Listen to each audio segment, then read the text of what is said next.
Hello बच्चों, एक बार फिर स्वागत है आपका मेरे चैनल में। चलिए पवन दूतिका का आगे पद्यांश पढ़ते हैं। तू देखेगी जलद तन को, जा वहीं तद्गता हो। होंगे लोने नयन उनके, ज्योति उत्कीर्णकारी। मुद्रा होगी वर वदन की, मूर्ति सी सौम्यता की। सीधे सीधे वचन जिन उनके, सिक्त होंगे सुधा से। नीले फूले कमल दल सी, गात की श्यामता है। पीला प्यारा बसन कट में, पहनते हैं फबीला। छूटी काली अलख मुख की, कांति को बढ़ाती। सद वस्त्रों में नवल तन की, फूटती प्रभा है। चलिए बच्चों आगे वर्ड मीनिंग देखते हैं, शब्दार्थ इनके। जलद तन माने बादल के समान तन वाले, अर्थात श्री कृष्ण, यानी बादल के समान जिनका रंग है, ऐसे शरीर वाले कौन, अर्थात श्री कृष्ण। लोने माने सलोने या सुंदर। ज्योति उत्कीर्णकारी यानी प्रकाश बिखेरने वाले। सिक्त माने सींचे या भीगे। कटि माने कमर में। फवीला माने सुंदर लगने वाला। अलक माने बालों की लट। राधिका पवन दूतिका को मथुरा में स्थित अपने प्राण प्रिय श्री कृष्ण की पहचान बताती हुई कहती हैं। चलो बच्चों व्याख्या देखते हैं। तू देखेगी जलद तन को, जा कहीं तद्गता हो। होंगे लोने नयन उनके, ज्योति उत्कीर्णकारी। हे पवन, तू मथुरा के वातावरण में स्वयं को ढालकर, स्वयं भी वैसी ही होकर, वहाँ बादलों के समान काले वर्ण वाले श्री कृष्ण को देखेगी। यानी कि राधिका कहती हैं कि हे पवन, जब तू मथुरा में जाएगी तो वहाँ का जो वातावरण होगा उसमें तू स्वयं ढल जाएगी, यानी वैसी ही हो जाएगी, और वहाँ पर बादलों के समान काले वर्ण वाले श्री कृष्ण को देखेगी।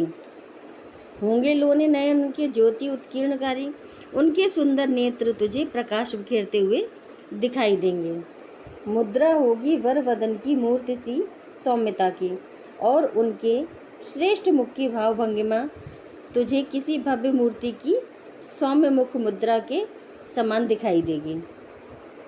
नीले फूल सीधे वचन उनके, सिक्त होंगे सुधा से। और कैसे होंगे वो? जब तू उनके वचनों को सुनेगी तो उनके सीधे साधे वचन तुझे कैसे लगेंगे? प्रेम में अमृत के समान सींचे हुए लगेंगे, यानी प्रेम के अमृत से सींचे हुए उनके वचन लगेंगे। अर्थात श्री कृष्ण के वचन, सीधे साधे वचन भी तुझे कैसे लगेंगे? अमृत में सींचे हुए से। नीले फूले कमल दल सी, गात की श्यामता है। आगे कहती है राधिका, हे पवन, नीले खिले कमल पुष्पों के समूह की श्यामलता के समान ही उनके शरीर की छवि है, यानी श्यामली छवि, अर्थात उनका रंग कैसा है? सांवला है और मनोरम है।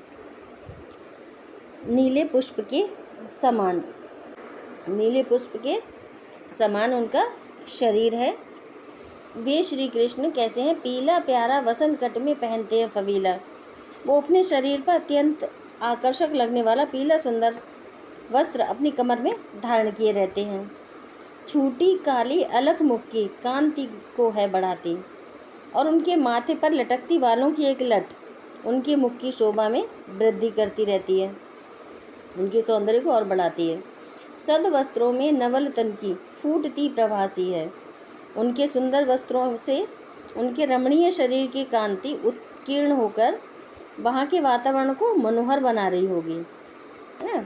चलिए बच्चों एक बार फिर देखते हैं इसको, व्याख्या को। राधिका कहती है कि हे पवन, राधिका कहती है पवन से कि हे पवन, मथुरा के वातावरण में स्वयं को ढालकर, स्वयं भी वैसी होकर, तुम वहाँ बादलों के समान काले वर्ण वाले श्री कृष्ण को देखोगी। उनके सुंदर नेत्र तुझे प्रकाश बिखेरते दिखाई देंगे। उनके श्रेष्ठ मुख की भाव भंगिमा तुझे किसी भव्य मूर्ति की सौम्य मुख मुद्रा के समान दिखाई देगी। और जब तू उनके वचनों को सुनेगी तो उनके सीधे साधे वचन तुझे प्रेम के अमृत में सींचे हुए से लगेंगे। आगे राधिका कहती है कि हे पवन, नीले खिले कमल पुष्पों के समान की श्यामलता के समान ही उनके शरीर की श्यामल छवि है, अर्थात उनका सांवला रंग ऐसा मनोरम है जैसे नीले कमल पुष्पों के समूह की श्यामलता अत्यंत मनोहर होती है। यानी कि जैसे नीला कमल देखने में बहुत सुंदर लगता है, वैसे ही आकर्षक लगते हैं श्री कृष्ण। श्री कृष्ण अपने शरीर पर अत्यंत आकर्षक पीले सुंदर वस्त्र अपनी कमर में बांधे रहते हैं, उसको धारण किए हुए हैं। उनके माथे पर लटकती बालों की एक लट उनके मुख की शोभा में वृद्धि करती है, उनके सौंदर्य को और बढ़ाती है। जो उनके बालों की एक लट निकली होती है वो और भी सुंदरता को बढ़ाती है। उनके सुंदर वस्त्रों से उनके रमणीय शरीर की कांति उत्कीर्ण होकर वहाँ के वातावरण को मनोहर बना रही होगी। चलिए अब काव्य सौंदर्य देखते हैं। श्री कृष्ण की आकर्षक छवि का मनोमुग्धकारी वर्णन दर्शनीय है। भाषा खड़ी बोली, शैली प्रबंधात्मक, अलंकार उपमा एवं अनुप्रास, रस विप्रलंब श्रृंगार, छंद मंत्रक्रांता, गुण प्रसाद, शब्द शक्ति, अभिधा। उम्मीद है बच्चों आपको ये पद्यांश अच्छा लगा होगा। प्लीज़ हमारे चैनल को सब्सक्राइब कीजिए, लाइक कीजिए एंड शेयर कीजिए। धन्यवाद।